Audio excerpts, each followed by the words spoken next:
สวัสดีครับวันนี้ผมจะพาซ่อมเตารีดของยี่ห้อทีฟาวนะครับอาการเสียที่ลูกค้าแจ้งนะครับลูกค้าแจ้งว่าไอน้ำไม่ออกนะครับเครื่องเปิดติดปกติทุกอย่างนะครับแล้วก็มีไฟกระพริบนะครับตรงท้ายเครื่องนะครับตรงรูปเติมน้ำนะครับ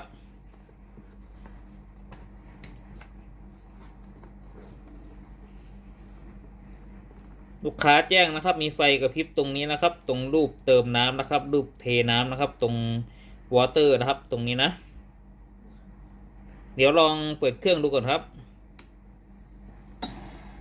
ตอนนี้ไฟกระพริบแล้วนะครับไฟสีเขียว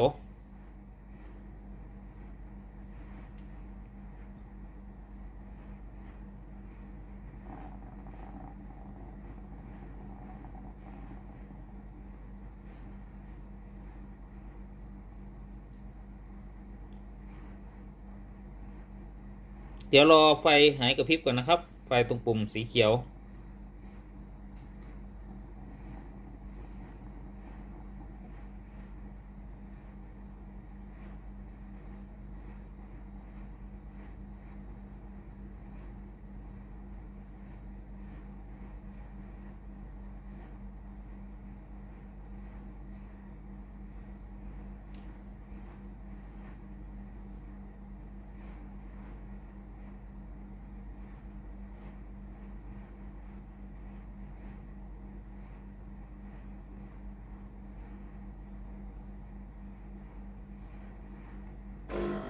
ตอนนี้ได้ยินเสียงปั๊มน้ำทำงานนะครับ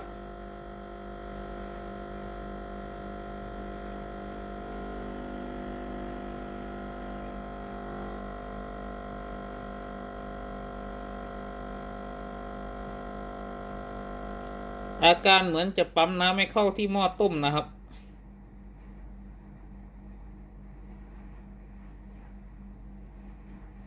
ตอนนี้ไฟหยุดกระพริบแล้วนะครับเดี๋ยวผมกดปุ่มจ่ายน้ำดู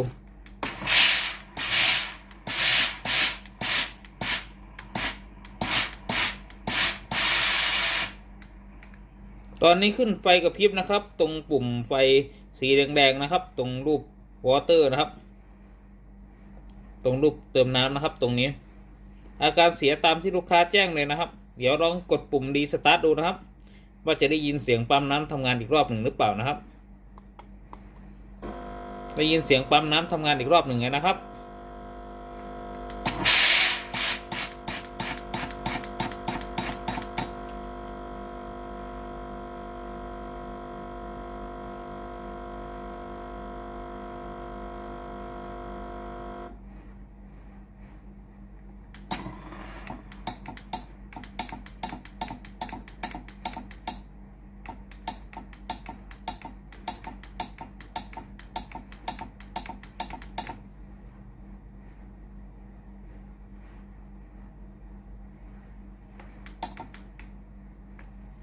ไฟกลับมากระพริบสีแดงอีกนะครับตรงรูปเติมน้ำอาการเสียตามที่ลูกค้าแจ้งเลยนะครับเดี๋ยวรอให้เครื่องเย็นก่อนนะครับเดี๋ยวผมถ่ายน้ำจากจุกปุ่มด้านข้างดูนะครับว่ามีน้ำออกมาที่หม้อต้มได้หรือเปล่านะครับเดี๋ยวรอเครื่องเย็นก่อนครับหลังจากที่เครื่องเย็นแล้วนะครับผมก็จะพามาเปิดจุกปิดหม้อต้มนะครับตรงด้านข้าง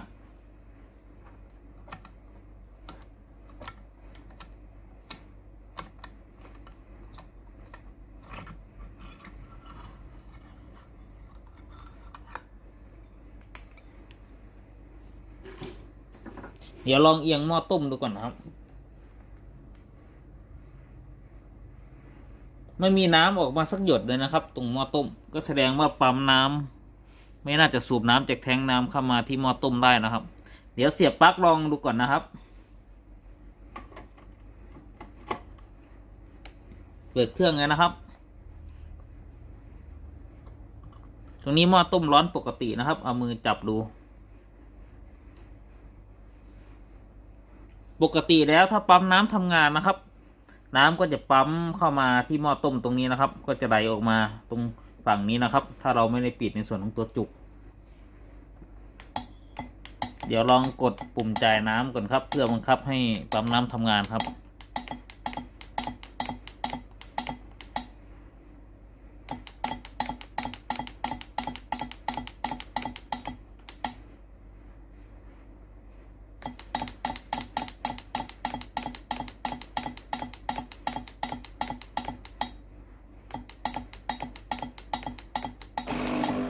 ตอนนี้ปั๊มน้ำทำงานเลยนะครับ แต่ไม่มีหนามไหลออกมา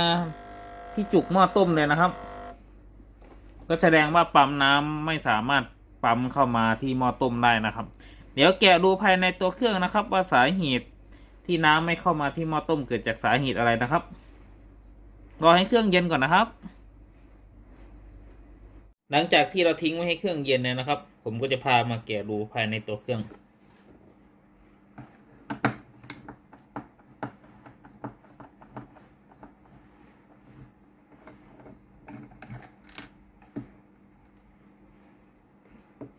เราดีดรุ่นนี้นะครับ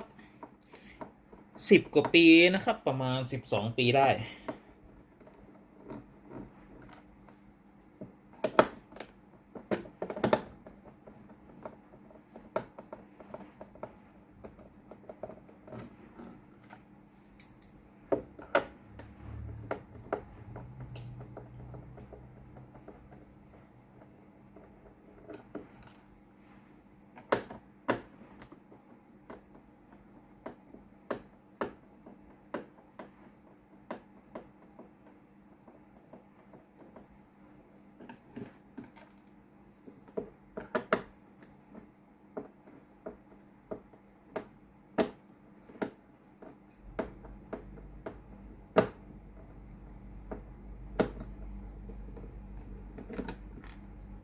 มีน็อตทั้งหมด6 ตัวนะครับ แล้วก็จะนำโครงออกก่อนนะครับ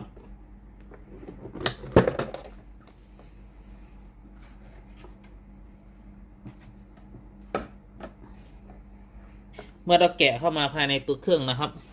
เราก็จะมาหาสาเหตุอาการเสียของตัวเครื่องนะครับ ตัวนี้ที่เราเทสเบื้องต้นนะครับ ก็คือปั๊มน้ำไม่สูบน้ำจากแทงน้ำเข้ามาที่หม้อต้มนะครับ ตัวนี้เราก็จะมาตรวจสอบปั๊มตัวใหญ่นะครับ ตัวสีฟ้าด้านในนี้นะครับ จะสูบน้ำจากแทงน้ำนะครับ ตามท่อยางนะครับ เข้ามาที่ตัวหม้อต้มนะครับ ส่วนปั๊มตัวเล็กนี้นะครับ จะยังไม่ทำงานนะ ปั๊มตัวเล็กนี้จะทำงานก็ต่อเมื่อเรากดปุ่มตรงนี้นะครับ ด้านหน้าเตานะครับ กดปุ่มด้านบนนี่ปั๊มตัวเล็กถึงจะทำงานนะครับ ต่อไปนะครับ ผมก็จะพามาถอดตัวสายท่อยางนะครับ ตรงที่ต่อเข้ากับตัวปั๊มออกจากวงจรก่อนนะครับ จะมีตัวล็อกสายตรงนี้นะครับ สอดไขควงเข้าไปนะครับตรงนี้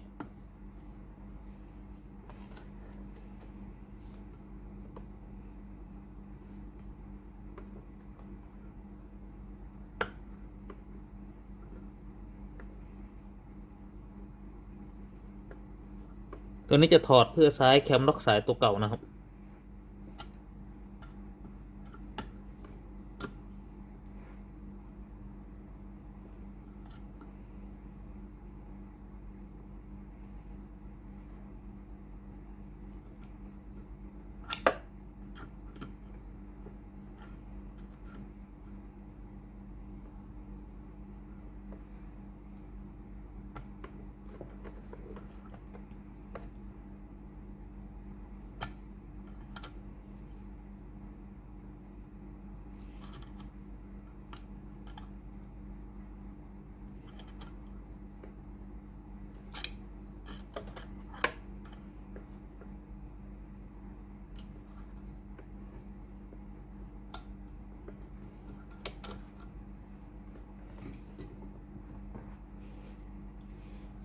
สายครีมจิ้งจกนะครับ ดึงถอยหลัง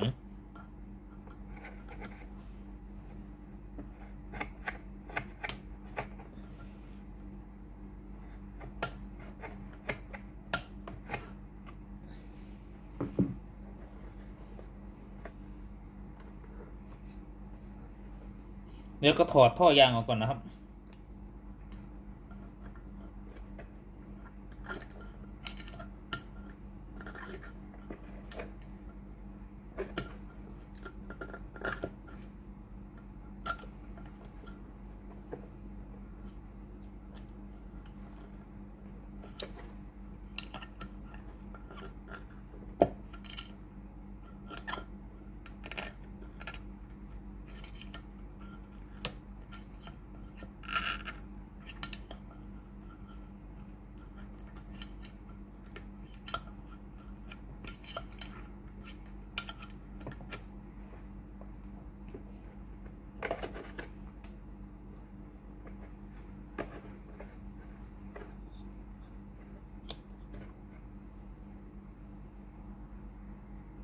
หลังจากที่เราถอดสายท่อน้ำออกจากตัวหม้อต้มเนี่ยนะครับก็คือสายเส้นนี้นะครับ เดี๋ยวผมจะพามาเทสตัวปั๊มตัวสีฟ้านะครับ ตัวใหญ่ด้านในนะครับ ตัวนี้ผมจะไม่ถอดออกจากวงจรนะครับ เดี๋ยวก็จะถอดสายนี่ก่อนนะครับ สายที่ต่อมายังโทโมสตัตสุดนี้นะครับ ถอดออกแค่เส้นเดียวก็พอนะครับ ถอดออกเส้นเดียวนะครับ แล้วก็วางไว้ข้างนอกนะครับ ไม่ต้องเสียบเข้าไปในวงจรนะครับหาที่วางซ่อนๆไว้นะครับ ตัวนี้ก็ใส่โครงเครื่องไว้ก่อนนะครับ ส่วนสายท่อยางนะครับ ตัวนี้ผมจะเอาไว้ข้างนอกก่อนนะครับ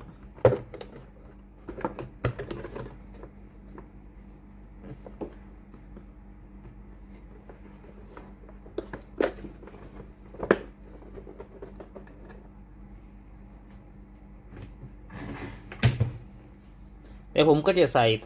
ตัวแทงน้ำนะครับ ที่มีน้ำเข้าไปด้านใน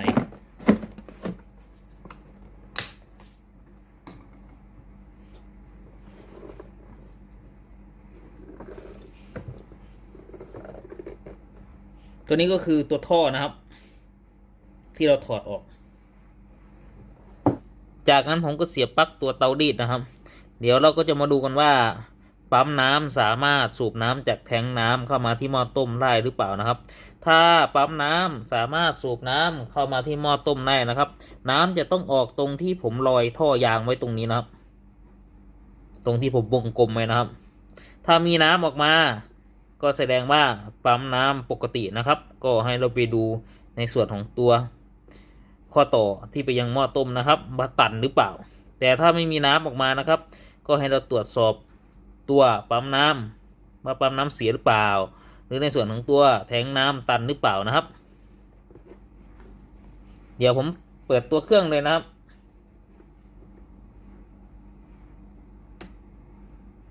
จะได้ยินเสียงปั๊มน้ำนะครับ สังเกตนะครับมีน้ำออกมานะครับ ตามภาพเลยนะครับ ก็แสดงว่าปั๊มน้ำตัวนี้สามารถสูบน้ำจากแทงน้ำมาที่หม้อต้มได้นะครับ เราก็ต้องไปดูที่ตัวหม้อต้ม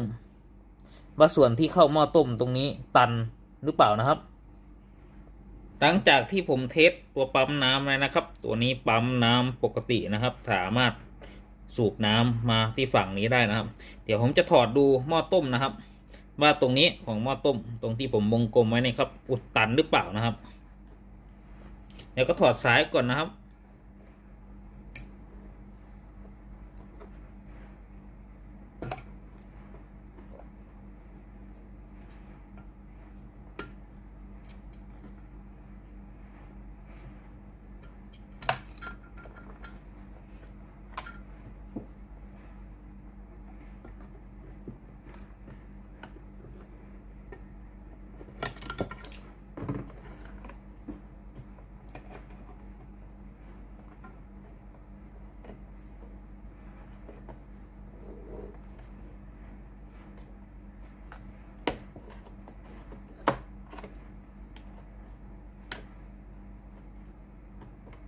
ตัวนี้จะยกหม้อต้มออกมาด้านนอกเลยนะครับ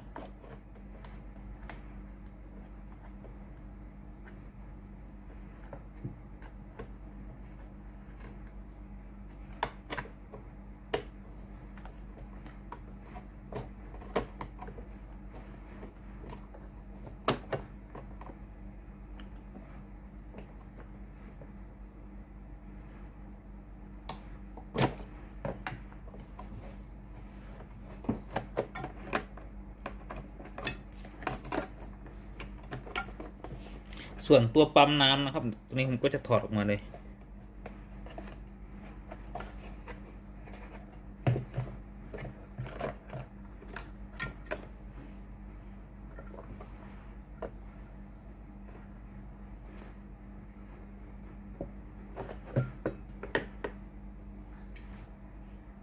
หลังจากที่ผมถอดหม้อต้มออกจากวงจรเรียบร้อยแล้วนะครับ เราก็จะมาดูกันตรงทางน้ำเข้าตรงนี้นะครับ ของตัวปั๊มน้ำ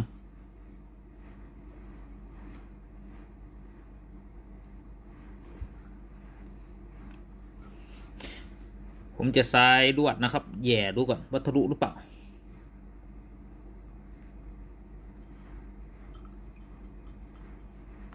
ตรงนี้แหย่นะครับ ไม่ทะลุด้านในนะครับ ปกติจะทะลุด้านในตรงนี้นะครับ ก็แสดงว่าทางน้ำตันตรงนี้นะครับ ตรงรูนี้นะครับ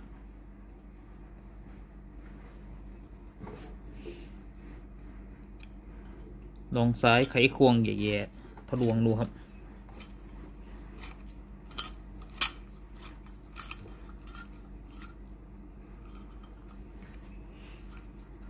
ตัวนี้สำหรับท่านที่ไม่ได้ค่อยสายเครื่องนะครับ ทิ้งเครื่องไปนานๆนะครับ จะสอบตัน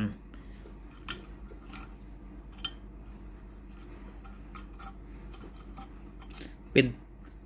ตะกันนะครับ ติดเต็มเลยนะครับ ตอนนี้ผมทะลวงทะลุเลยนะครับ ด้านใน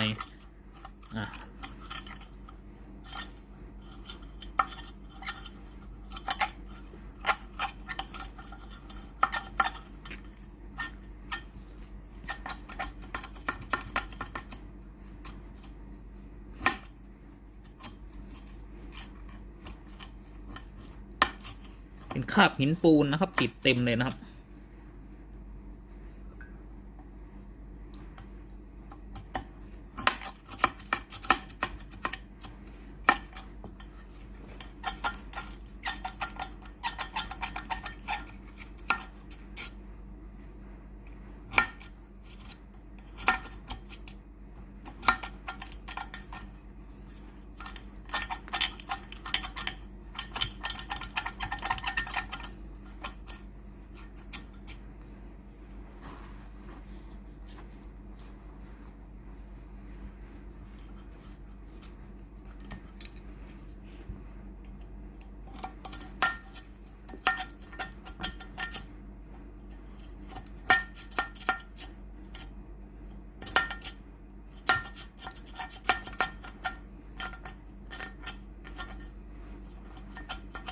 หลังจากที่เราทำความสะอาดตรงทางเข้าน้ำที่มี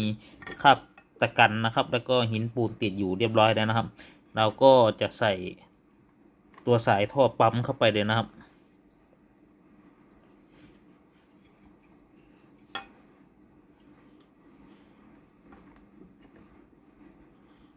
ใส่ตัวล็อกสายนะครับ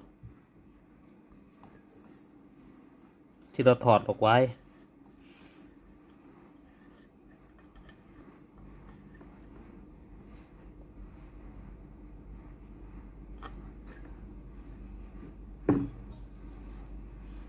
แล้วก็สายครีมหนีบให้แน่นนะครับ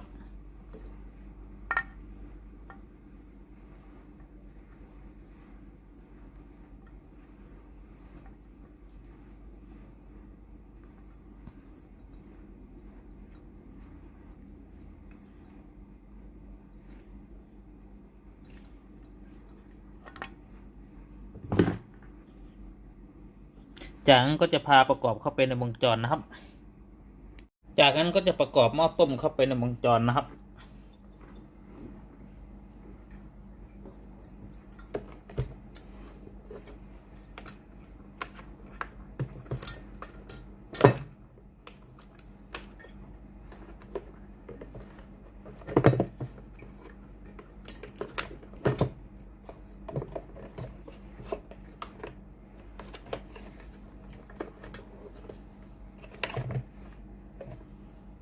ใส่สายปั๊มน้ำก่อนนะครับ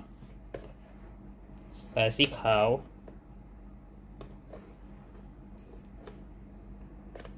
แล้วก็สายสีดำฝั่งนี้นะครับ ใส่เข้าที่ก่อน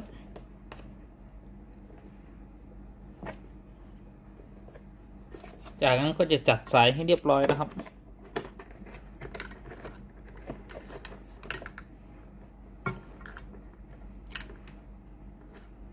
ใส่สายโซเลนอยด์วาล์วก่อนนะครับ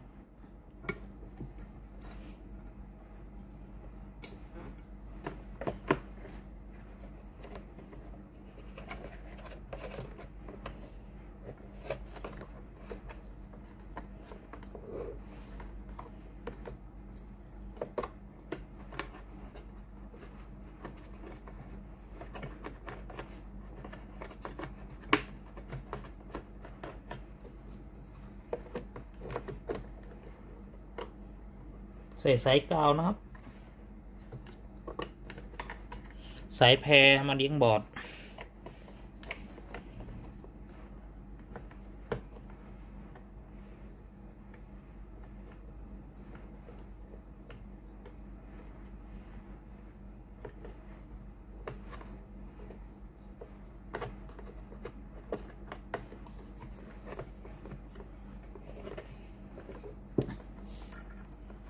จากนั้นใส่สายเซ็นเซอร์ด้านข้างนะครับ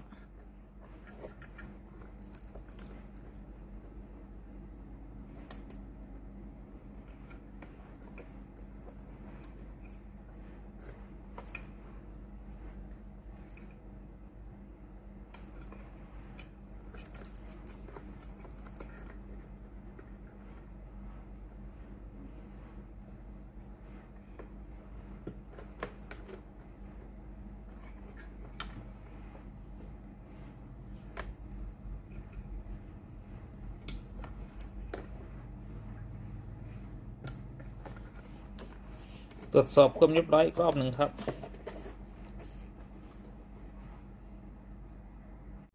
จากนั้นใส่ฝาเครื่องนะครับ ฝาด้านล่างของตัวเครื่อง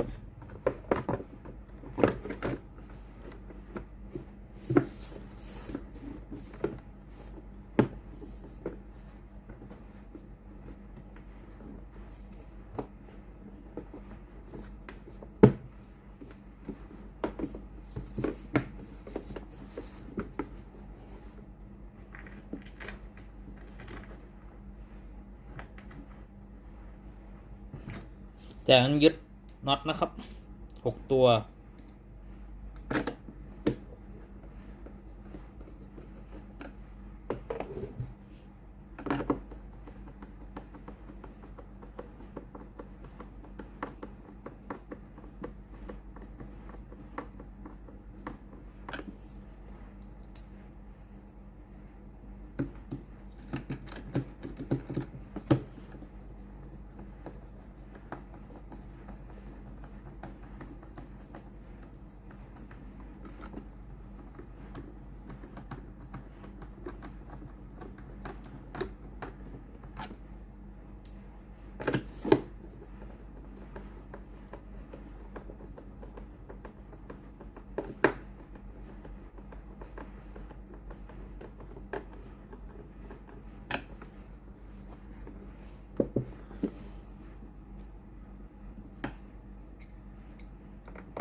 เดี๋ยวจะพาเทสระบบปั๊มน้ำอีกรอบหนึ่งครับ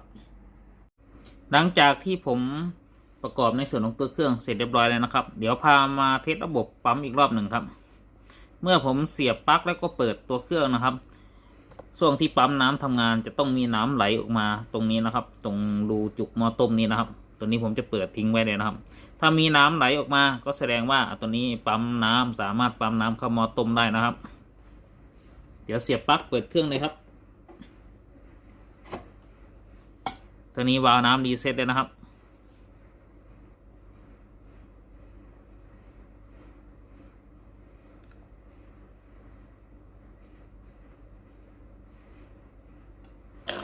ตอนนี้ปั๊มน้ำทำงานเลยนะครับให้สังเกตนะครับมีน้ำไหลออกมาแล้วนะครับ ก็ ก็แสดงว่าตัวนี้ปั๊มน้ำสามารถสูบน้ำจากแทงน้ำเข้ามาที่หม้อต้มได้นะครับถ้าเทสได้อย่างนี้ก็แสดงว่าระบบปั๊มน้ำปกตินะครับก็ให้ใส่ในส่วนของตัวปุ่มแคลคลีนเลยนะครับ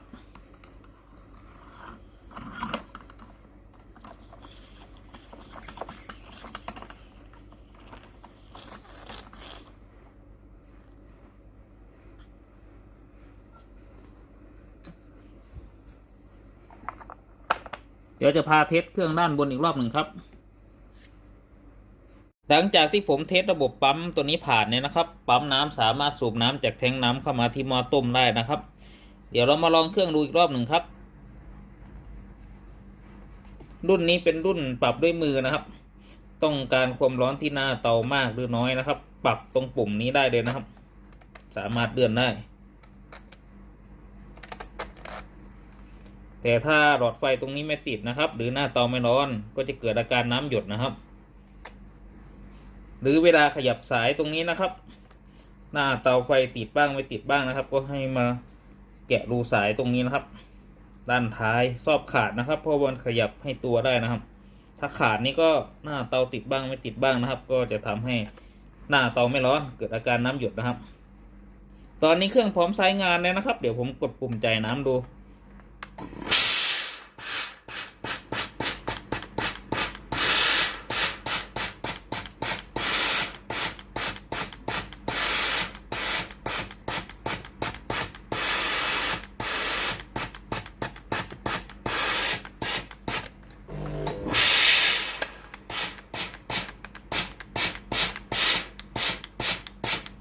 ตัวนี้ไอ้น้ำออกเลยนะครับเดี๋ยวผมกดปุ่มตัวด้านบนของหน้าเตานะครับตัวนี้จะได้ยินเสียงปั๊มตัวเล็กทำงานนะครับตัวนี้ปั๊มตัวเล็กทำงานนะครับได้ยินเสียงปั๊มน้ำตัวเล็กทำงานตัวนี้ก็ถ้ากดปุ่มด้านล่างนะครับของตัวหน้าเตานะครับตัวสวิตช์ด้านล่างตัวนี้ก็จะได้ยินเสียงวาล์วน้ำทำงานอย่างเดียวนะครับดังแต๊กๆนะครับถ้ากดปุ่มด้านบนก็จะได้ยินเสียงปั๊มตัวเล็กทำงานพร้อมกับเสียงวาล์วน้ำนะครับ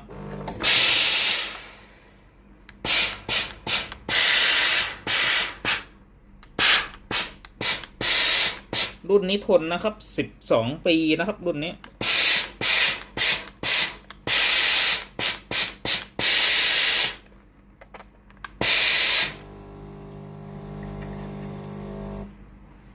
สรุปอาการเสียของเตารีดยี่ห้อทีฟาวนะครับอาการไอน้ำไม่ออกมีไฟกระพริบนะครับเป็นไฟสีแดงนะครับตรงลูกวอเตอร์นะครับลูกเติมน้ำนะครับตัวนี้ไม่มีอะไรเสียนะครับตรงทางน้ำเข้านะครับตรงนี้ตันตรงหม้อต้มเดี๋ยวผมก็จะทิ้งเครื่องไว้ก่อนแล้วก็จะแช่ในส่วนของตัวกดมะนาวล้างหม้อต้มให้ลูกค้านะครับส่วนวิธีการล้างหม้อต้มด้วยกดมะนาวนะครับถ้าใครอยากล้างก็ย้อนดูคลิปเก่าๆได้นะครับขอบคุณครับที่รับชมคลิปวิดีโอครับขอบคุณมากๆครับฝากกดไลค์กดแชร์กดติดตามให้ด้วยนะครับขอบคุณครับสวัสดีครับเจอกันใหม่คลิปหน้าครับ